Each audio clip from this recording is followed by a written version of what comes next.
അതിനിടെ തനിക്കെതിരെയുള്ള ആരോപണങ്ങൾ തള്ളി അതുല്യയുടെ ഭർത്താവ് സതീഷ് രംഗത്തെത്തി. താൻ മദ്യപിക്കാറുണ്ട്, അതുല്യയെ താൻ കൊലപ്പെടുത്തിയിട്ടില്ല എന്നും മരണത്തിലെ സത്യം അറിയണമെന്നും സതീഷ് പറഞ്ഞു. എന്റെ അബദ്ധത്തിൽ ഞാൻ 2 വർഷം മുന്നേ ഞാൻ ഉപദ്രവിച്ചിട്ടുണ്ട്, സത്യമാണ് എന്നും പറഞ്ഞ് ഇവര് തന്ത പറയുന്ന കണക്ക് ഞാൻ ഡെയിലി മദ്യപാനിയോ സ്ഥിരം വഴിയോ ഒന്നുമല്ല. ഞങ്ങൾ തമ്മിൽ സ്നേഹമായിരുന്നു. പിന്നെ ഞാൻ അതെല്ലാം ക്ഷമിച്ചു, സഹിച്ചു, ഞാൻ ജീവിച്ചു. ഈ സംഭവിച്ച ദിവസത്തെ കാര്യം പറയുന്നതെങ്കിൽ വെള്ളിയാഴ്ച രാത്രി ഞാനിവിടുന്ന് പോയി അജ്മാനിൽ പോയി. ഞാൻ പോകുമ്പം ഒറ്റ ചാവിയേ ഉള്ളൂ, അവൾ ലോക്ക് ചെയ്താണ് പോയത്. ഞാൻ പോയി കഴിഞ്ഞ് ഇവളെ കുറെ കിടന്ന് വിളിച്ചു. ഇടയ്ക്ക് പുറത്തു പോകുമ്പോൾ ഉള്ള സ്വഭാവം ഞാൻ കൊണ്ട് മൈൻഡ് ചെയ്യാൻ പോയില്ല. എന്നിട്ട് ഞാൻ പെട്ടെന്ന് ഒരു വീഡിയോ എന്നെ കാണിച്ചിട്ട് ഇങ്ങനെ ഹാങ് ചെയ്യാൻ പോകണൊക്കെ എന്തൊക്കെ കാണിച്ചു. ഞാൻ പെട്ടെന്ന് ഞാൻ ചാടി പിടിച്ച് വണ്ടി എടുത്ത് ഇവിടെ വന്നപ്പോൾ ഉണ്ട് ഞാൻ നോക്കുമ്പം ഈ ഡോറ് ഓപ്പൺ ആയി കിടക്കുവാണ്. എന്ന് വെച്ചാൽ ലോക്കല്ല.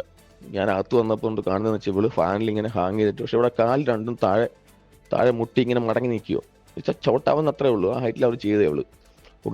കയ്യബദ്ധം പറ്റിയാണോ എന്തോ എനിക്കറിയില്ല. ഞാൻ പിന്നെ അകത്ത് വന്നപ്പോൾ ഉണ്ട് എൻ്റെ 2 പേര് 3 പേര് പിടിച്ചാൽ നീങ്ങാത്ത കട്ടില് മൊത്തത്തിൽ മാറിക്കിടക്കുന്നു.